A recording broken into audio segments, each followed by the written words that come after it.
Awesome. So today we have amazing Rafael Moreno, an actor, writer, and activist, and the founder and the host of Quarantine Cafe. Thank you so much for being with me today, Rafael. Hey, Yuko, thank you so much for having me. I'm really excited about this. I am super hyped that you are here. Listen, we go way back and now we're here, right? And now we're here. Now we're here. So I know a little bit about you, but how do you identify yourself and what is the one thing people don't know about you?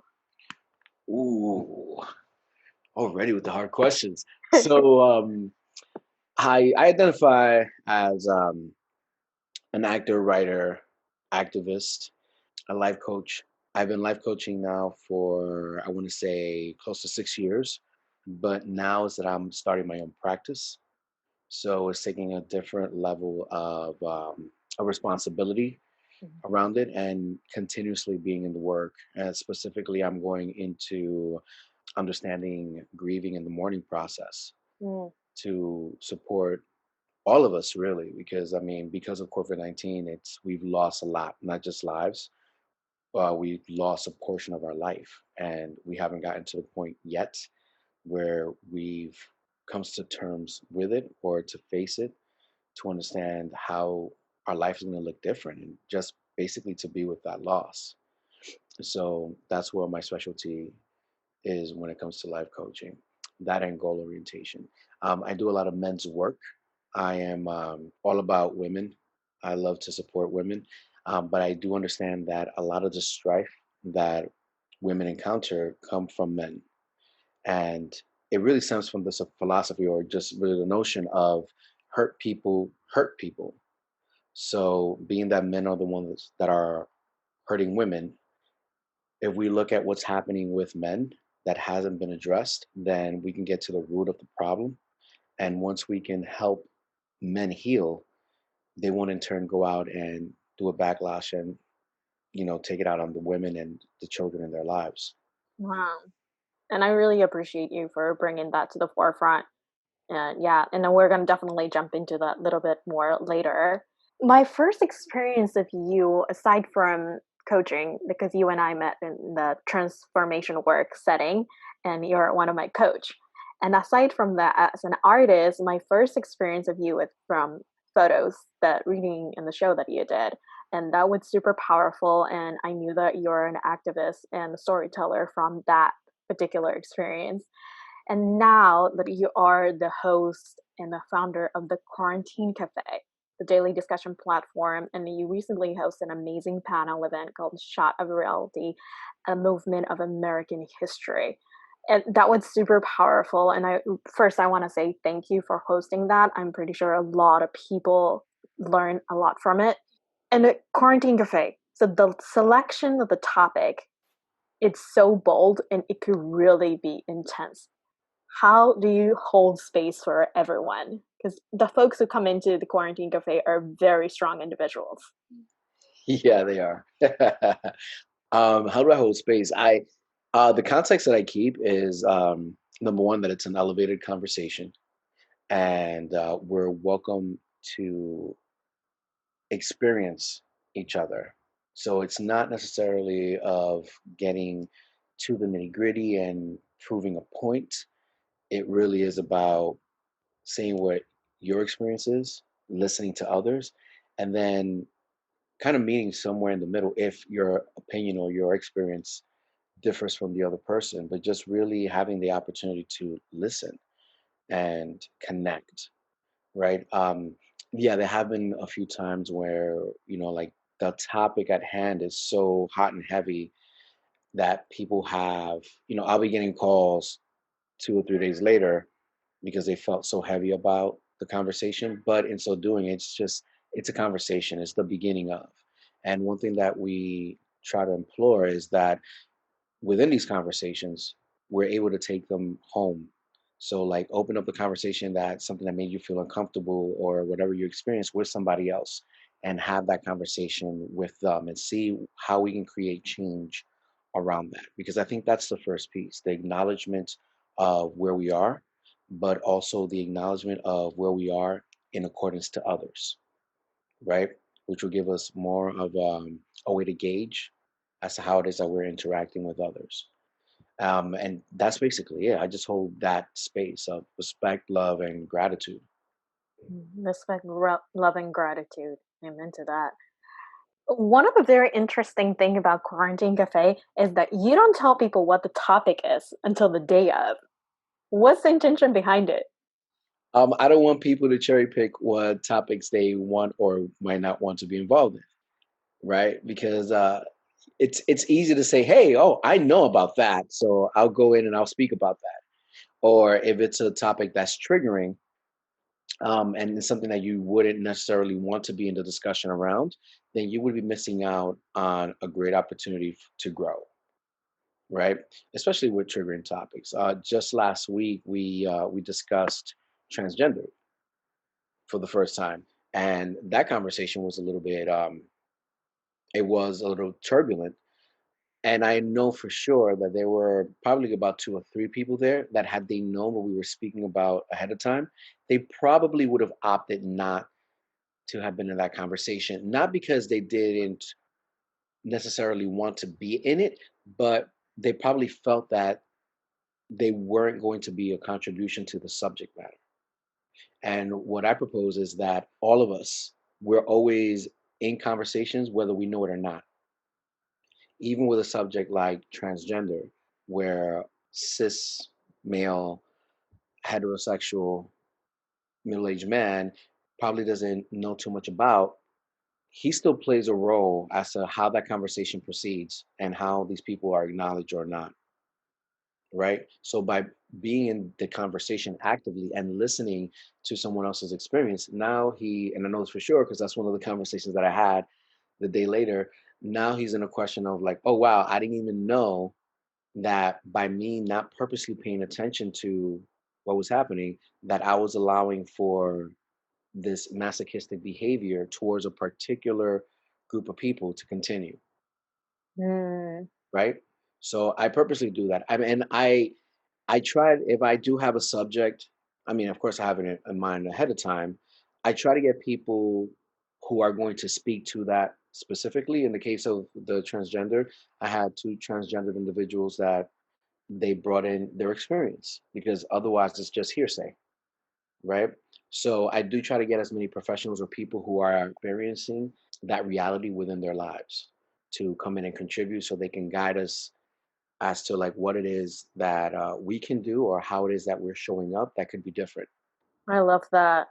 Yeah, like I noticed that every time you pose in a conversation, there are particular individual or individuals who have been deeply like involved in that topic. And I always learn so much from just listening.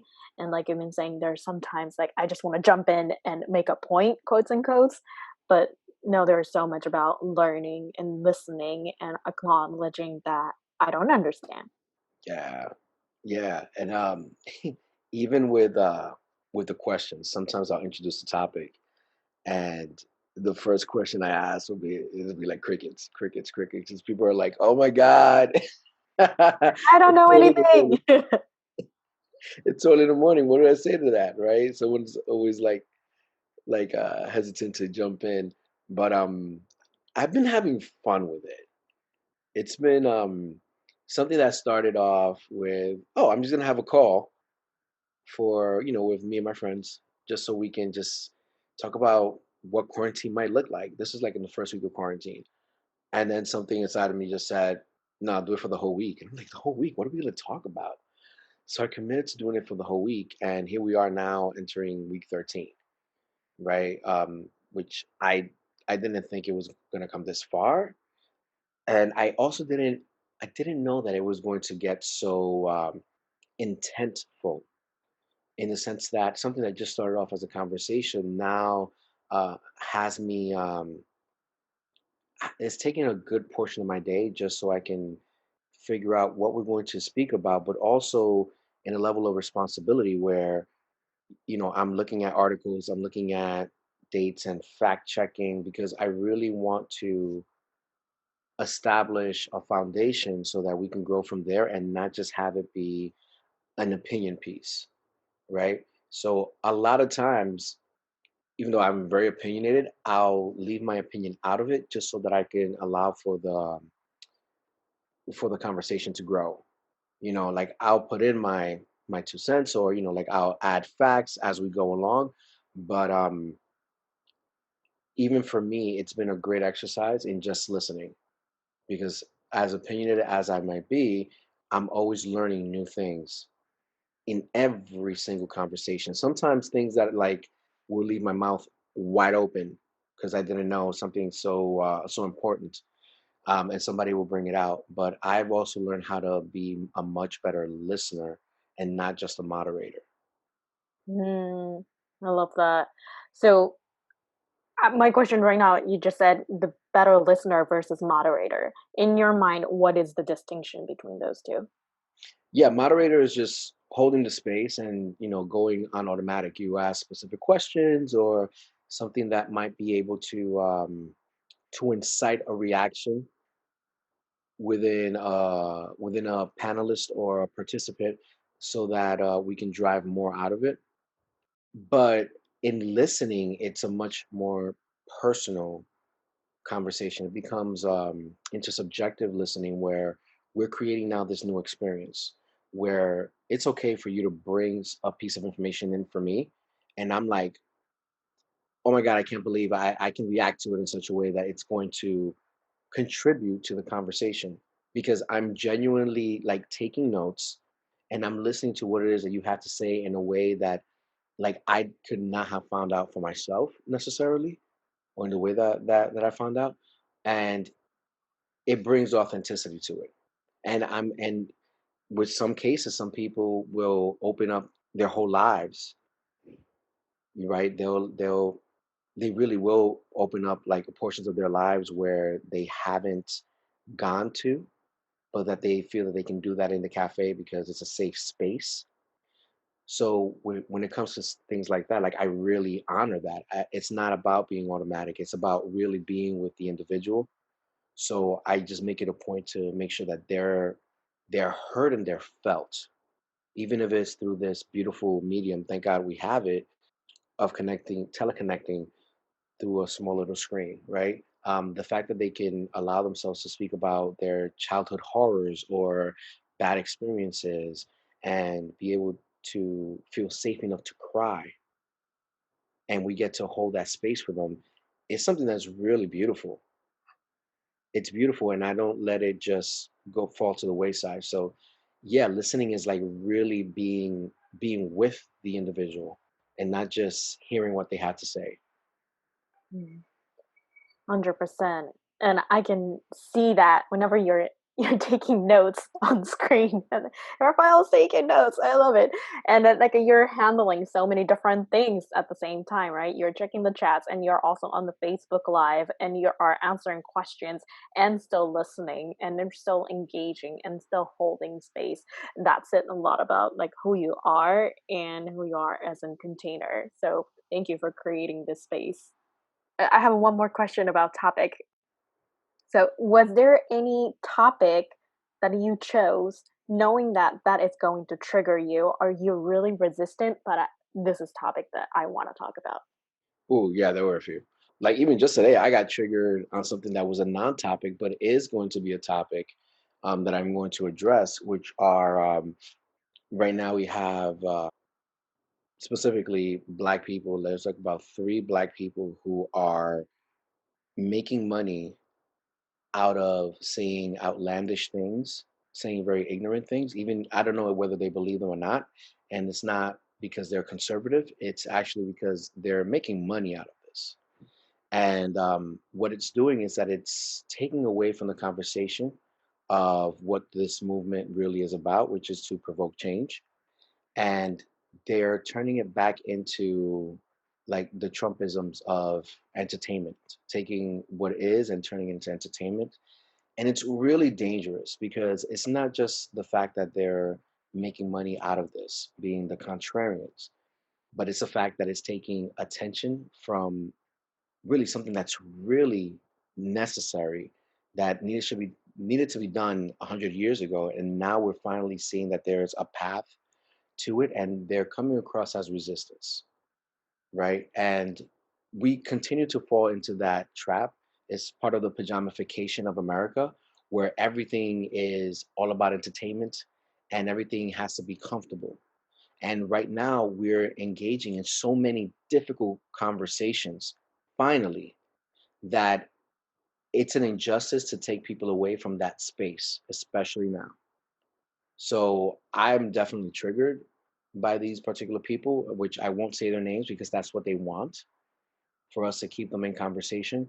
But that's definitely something that's like for me, it's a hot topic. Another conversation that was triggering for me had to do with women, right? Because right, and this is right before it was right before Bria. Oh, I mean, she was murdered already, but when we brought it into the cafe, we brought it the following day around the murder of Breonna Taylor. The day before, we had, I think, was probably like 16 people on the panel, and what I found was that like one or two of the men went over the women that were on the panel, right? Like they just totally went over the word, and I try to keep it so that it's not a back and forth. But like some of the men were like very assertive, so they had like a more powerful voice, and like I curtailed it. However, I didn't like the effect that it left on the women, because after that I noticed that there was like they were silent that much more. So the following day, what I did was um, I introduced the subject of Breonna Taylor, but being that women were assassinated in this country at the same rate that men are, we seldomly herald women's lives that were lost the same way that we do for men. And I wanted to hear from women, and I wanted to give women the platform so they can say what they had to say. And what I asked was for men to take this opportunity and just listen. Because I think that when it comes to certain subjects, we feel that women don't have a voice. And I think that some women feel that way also. I know that that's the case because that's exactly what the women said in that conversation. So yeah, I was definitely triggered because I'm a champion for women. I love women, and I believe that women are like amazing human beings that can do just about everything. And men stand in their way. But what's even more dangerous is that women stand in women's way.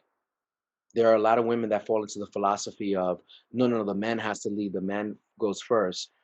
And if we come from a different place of how about not looking at the sex, but looking at the qualities of the individual to lead, then it would be a different story, right? So yeah, that was one that was definitely triggering as well. Wow. Yeah, I remember actually I believe I was on the Taylor's call that day. So I remember the conversations between women got really heated as well. And the women not being the way of other women. That is such a crucial thing. And I really want to say thank you as as a female identified person, like really because we have to work together. We have to work together as a woman and as men to really create the equal opportunity and like a safe space. So I really want to say thank you for having that conversation and being a champion for women. No doubt, it's my pleasure for sure. Especially when I'm around like so many beautiful and powerful women like yourself, which we did an interview, and I'm like, wow, how do I ask questions in a way that people will understand the magnitude of what just what Yuko is doing and her experience, right? And I think that that's the hard part for me.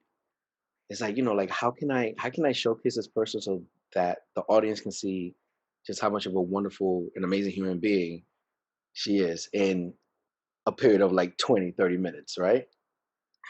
I feel exactly the same about this calls and we're on the same page. Like I'm like taking the notes and have bullet points on like what question should I be asking like that. But Rafael's done so many like cool things. How am I supposed to ask questions? So glad to hear that.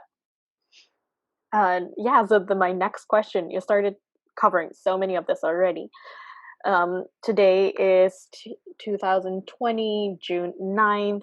The world is crazy. New York is crazy. We're in the midst of catalytic moment where everything is changing.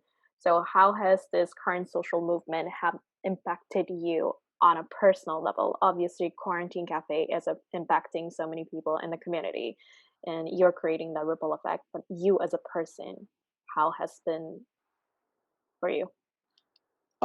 It's been on a personal level, it's been hard for me because I haven't seen my sisters in what, a months now, and so that's been really hard. In the beginning, I was just more concerned for their well-being because they're a lot older. My sisters are um, the youngest 20 years my senior, right? And they both have underlying conditions. So, you know, at first I was just trying to get them the hell out of New York City, and that didn't work. It was kind of unrealistic because to send them out for a prolonged period of time, which we didn't know back then. So that didn't work. And then it was just like, okay, I went into like super hyper mode, like have a go bag, a to go bag ready. Make sure you have your documents and this and this and this, and we have gas in the car. And we have to leave because in my mind, what I was thinking was, oh my god, going into quarantine. We don't know what's going to happen or how people are going to react if something happens. Besides COVID, we have to be ready for it. Um, I went from that militaristic thinking to, okay, wow, like we're going to be here for a while. How do I create purpose out of my life right now? And truth be told, I knew that we were going into quarantine a week before we did go into quarantine, and I did everything I needed to do ahead of time, unbelievably, right? Because my one of my best friends works for the government, so it was like trickled down. But I had an opportunity to really be with myself a week prior to like just get myself together. And the question that stood with me is, after this is done, what will I say is true about myself? Like, what would I say that I've learned throughout the quarantine, however long it takes? And I found purpose in that. I had an opportunity to like really be with people in a way that I wasn't used to being with them. I found ways to create connection in a way that I never thought I would through Zoom, right? And just telecommunicating in such a way, which is awesome. Um, yeah, I mean I think that that's the way that it affected me the most. Like that I got to connect more. I chose to connect more. I chose to be productive and constructive, and I found purpose within it. And as of the past month or so, more than a month actually, it's been a relief to be protesting and activating using my platform because I found that I've been able to reach a lot more people doing this than I have, you know, marching and laying down on the West Side Highway, for a specific cause, which is still very necessary, very necessary. And I suffer through FOMO when there's a march and I can't make it. But I also know that, like I'm reaching a lot more people using this platform and I'm activating them to take specific actions, which is, it keeps me going. You definitely are activating a lot of people through what you do. I can testify that. So Yeah, there you go. okay, so let's talk about your men's work. The last time we talked, this was a pre-COVID, and you're working on doing a men's conference. Yeah. So obviously that went out the tossed off the table. Yeah, so the men's conference, which we will still have, we still don't have a date because we don't know how things are going to plan out. But it's all about getting men together in a space where they're open to and being receptive to new tools, so that we can communicate better, so that we can relate better, and that we can be in action together in a better way.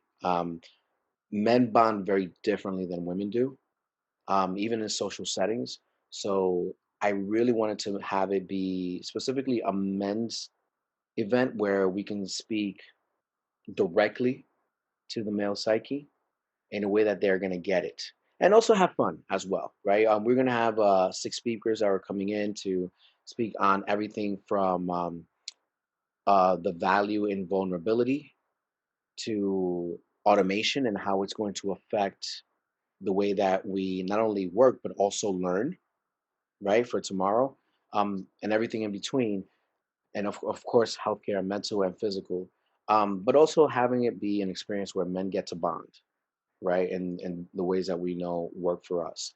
And the purpose was basically to promote healthy conversation with men and create a space where they're more open to continue to open up to these types of spaces.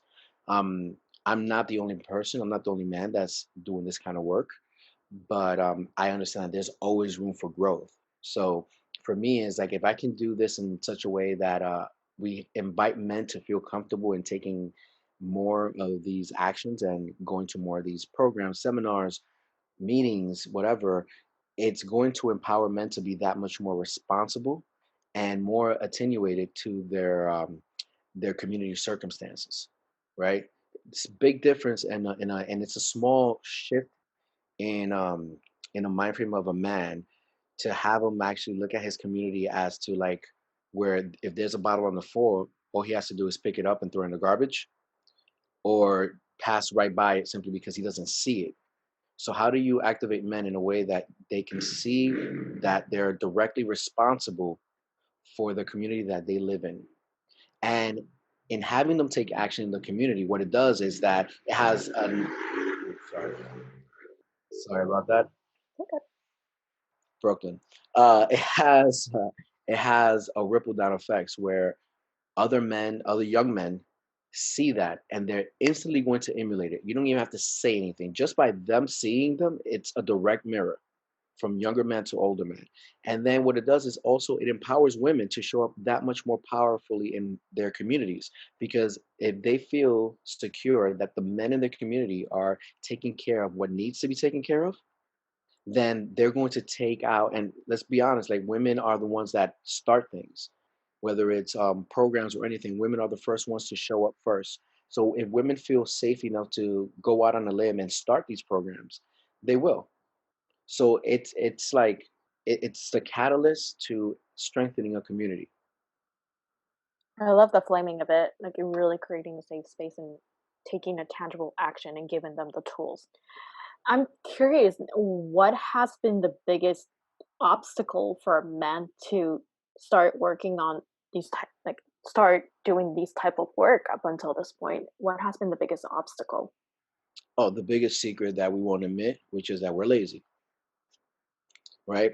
We don't like to do things if it doesn't involve like sports or drinking and like specific social events. Like for the most part, we're lazy. It takes a lot more enrollment to enroll men to do things than it does for women, right? That's why if you go to like most panels are comprised of women. Most transformational trainings comprised of women. Women just step up. Women are always looking to be, in general, they're looking more to be in service and be involved and to do the next thing, right? Men, for the most part, like after we are done with high school, college, if you made it that far or, further, if you're not in a mind frame of continuous education, we think that after we're done and there's no more building or learning that needs to happen. So we find ourselves in a place of being stuck. And a lot of men will say that they look at um, programs and all these, uh, whether it's do it yourself or go to somebody else to better yourself institutions, they look at it as more of a feminine trait. And this is what I'm getting from conversations that I've had with men in safe spaces where there are not any women that they can actually say these type of things. Right? Like the ugly truth is that, it's looked upon in such a way. So how do we shift the narrative? so that it's not. So once you do get men in a situation where you have their attention, you can do just that. And that's what the work really is. And it's not something that you can do like in one night. It's something that grows with it. But it's a growing movement now where we have a lot more men's teams, men's groups, where a man will be challenged by other men to be better, holding a higher context, and ultimately having that man show up to be the man that he's proud to be. Holding each other accountable.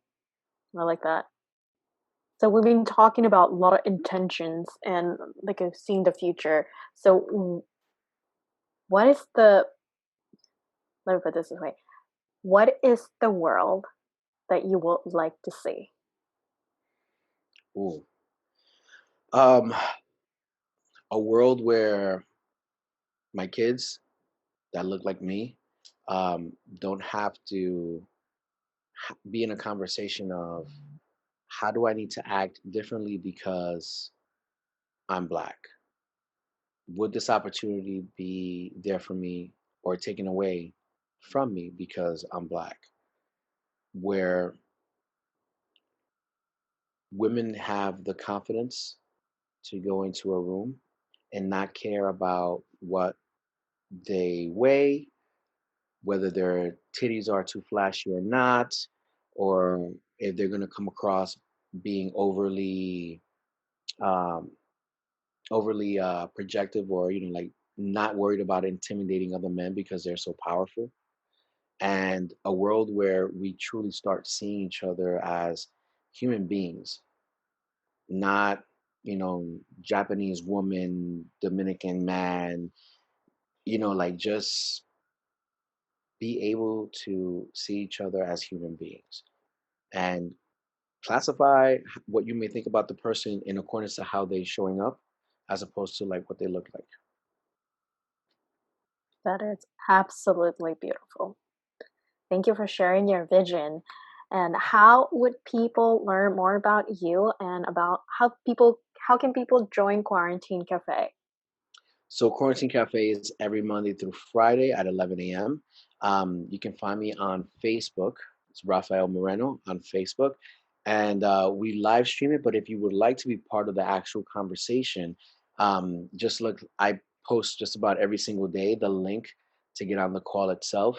And we invite everybody to just jump in. We have people who are repeat offenders to the show, but a lot of times we get like new people, and I love when they do. You can just come in and listen, or you can contribute, and you more likely you won't know what we're going to be talking about until you get on the call. But I guarantee that you will definitely get a lot of opportunities to bring yourself into it, even if it's just to say, you know what, I didn't even know that I had a voice in this, or I'm not even sure if I have a voice in this. I'm not sure how I can speak to this, but here's what I'm feeling. And even just hearing that, and by you bringing that into the space, creates beautiful magic through empathy, right? So that's one way. I'm on Facebook, like I said. I'm also on Instagram, Moreno NYC, and there you'll see like all the videos and everything else that I'm doing, and also the Quarantine Cafe on IG as well. And we're going to be doing this summer. We're going to start with the next project that which we have, which is called Understanding. So they're going to be smaller videos, YouTube videos that will start breaking things down to a way that we can understand it better, like the Constitution, um, uh, gravity, like so many subjects that we're going to be going through, and we tend to have it be educational and fun. And the overall company is called Always Be Evolving, and there are a few life coaches that have particular set of skills that are part of it, whether it's relationships, grieving process, finance. They're going to be tweaking their expertise to add to the conversation, but you will definitely get the rundown of like what's next in our plane. So yeah, by all means, like always be evolving on YouTube. Subscribe and like, and let us know what it is that you would like for us to tackle, any issues or topics. Love it. Always be evolving. So you kind of said ask a question, but what is your, this is my final question actually. What is your call to action for the world? Ooh, easy. Stop everything that you've been taught. Stop everything that you've been taught. Like interrupt everything and approach everything with the question, as opposed to thinking that you have an answer. Approach everything with a question, and then after you ask that question, ask the question of somebody who it directly involves. So if you're a male and the subject matter has to do with women, ask women, listen to them.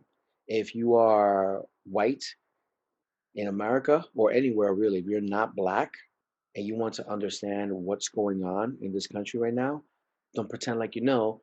Ask someone who's black and listen to what they have to say, and then just be open to being in a difficult conversation. Love it. That was powerful call to action. Always ask, ask questions and ask the person who is in the conversation. That is very, very powerful.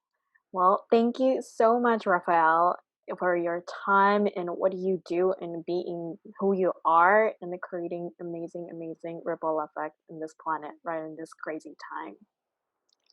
Thank you so much for having me, Yuko. I am so happy to be doing this with you because you do so much as it is already. I'm a fan of yours, right? And yeah, and I really want to let you know in particular that I don't think that you understand the magnitude of the voice that you have.